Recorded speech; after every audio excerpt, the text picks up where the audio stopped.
बच्चे थे। एक का नाम हीरा था, एक का नाम मोती था। पर हीरा और मोती दोनों हर समय बस लड़ते ही रहते थे। पूरे गांव भर में उनकी चर्चा थी। हीरा और मोती की कहानियों से लोग अपने बच्चों को डराया करते थे। उसकी माँ मालती, वह हमेशा एक ही बात बोलती थी, हीरा और मोती बड़े होकर एक दूसरे का सहारा बनेंगे। पर यह बात उसकी किसी के समझ नहीं आती। वह बोलते थे बस बच्चों के लाड प्यार की वजह से यह मालती ऐसा बोलती है। उनके पापा भी उनसे बहुत तंग आ चुके थे।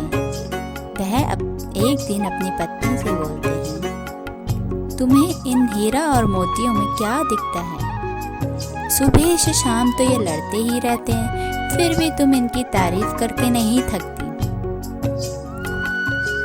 आपको नहीं पता, पर मेरे को पूरा विश्वास है एक दिन यह दोनों एक दूसरे का साथ देंगे और एक दूसरे का सहारा बनेंगे। वक्त आने पे सब पता चल जाएगा। मैं तो इन दोनों बच्चों से तंग आ गया हूँ, पर तुम्हें तो इनसे फर्क ही नहीं पड़ता। तुम तो इसको इतना ही लाड प्यार करती हो जैसे कि यह दोनों कितने नॉर्मल है। अरे आप उनकी चिंता मत कीजिए, वह सही हो जाएंगे। बस मुझे उस समय का इंतज़ार है जब इन दोनों को अकल आ जाएगी। उनकी बात ऐसे ही चलती है और दिन पर दिन हीरा मोतियों की लड़ाई तो बहुत बढ़ती जाती है।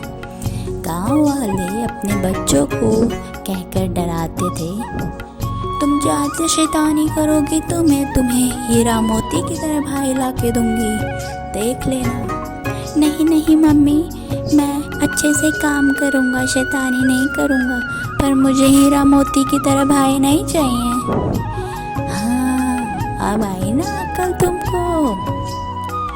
पूरे गांव भर में ऐसे ही उन दोनों की चर्चा थी। लोग अपने बच्चों को डराते रहते थे। अब समय के साथ साथ हीरा मोती की मम्मी बूढ़ी हो जाती है और वह मर जाती है।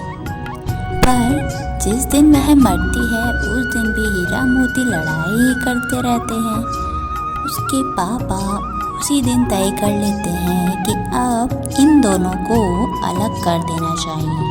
यह ना हमें जीने देंगे ना खुद चैन से जिएंगे।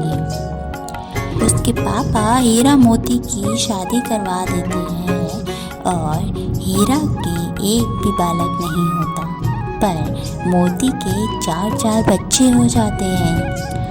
और उन दोनों के बीच का प्यार अब देखने को मिल रहा था।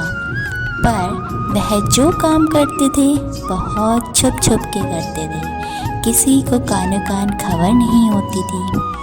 एक दिन मोती की बीवी ने कहा, आप जब हीरा भैया के घर जाते हो तो हमारा अनाज कम हो जाता है, पर जब आप उनके घर से वापस आते हो तो अनाज फिर से उतना ही हो जाता है। मुझे तो यह बात समझ नहीं आई। मोती बोलता है, तुम्हें यह नहीं पता, पर है तो वो मेरे बड़ी भैया। आने वाले समय में उन्हें अनाज की सख्त ज़रूरत हो सकती है। हम दोनों एक दूसरे का ही तो सहारा है।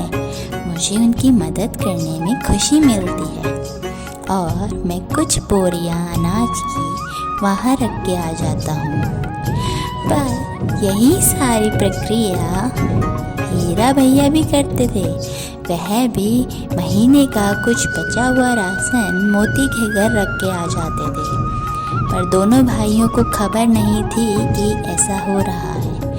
एक दिन उन दोनों के पापा उनकी निगरानी रखते हैं और बोलते हैं, मुझे इन दोनों का पता लगाना पड़ेगा, यह दोनों आखिर जाते कहाँ हैं।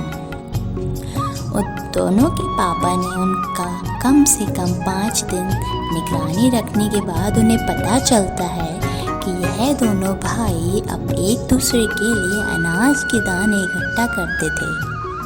एक उसके घर में रख के आता था, दूसरा उसके घर में रख के आता था। पर इन दोनों को यह खबर नहीं थी। अब एक दिन उसके पापा उन दोनों को बीच रास्ते में पकड़ लेते हैं और पूछते हैं, बच्चों आखिर तुम ऐसा क्यों कर रहे हो? तुम तो हमेशा लड़ते रहते थे। हीरा और मोती बोलते हैं, पापा हम चाहे जितना भी लड़ लें, पर हर दुख में हर सुख में हम दोनों एक दूसरे का साथ नहीं छोड़ेंगे। यह बात जैसे ही गांव वालों को पता चलती है, फिर वह उन दोनों के गुणगान गा के अपने बच्चों को उनकी कहानियाँ सुनाने लगते हैं। ऐसे ही बनी ये हीरा और मोती की कहानी। उम्मीद है आप सभी को यह कहानी पसंद आई होगी और इसीलिए इस चैनल को प्लीज़ सब्सक्राइब कीजिए, लाइक कीजिए एंड शेयर कीजिए। नई कहानी के साथ फिर मिलते हैं, तब तक के लिए बाय बाय।